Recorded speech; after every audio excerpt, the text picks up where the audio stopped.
छोटा बच्चा है तो रात को जो है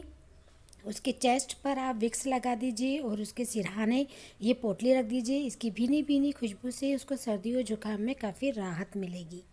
थर्ड जो उपाय मैं बताने वाली हूँ वो जो है, अगर आपके बच्चे को कोई भी बीमारी हो, चाहे वो सर्दी हो, जुकाम हो, पेट में दर्द होना हो, हर एक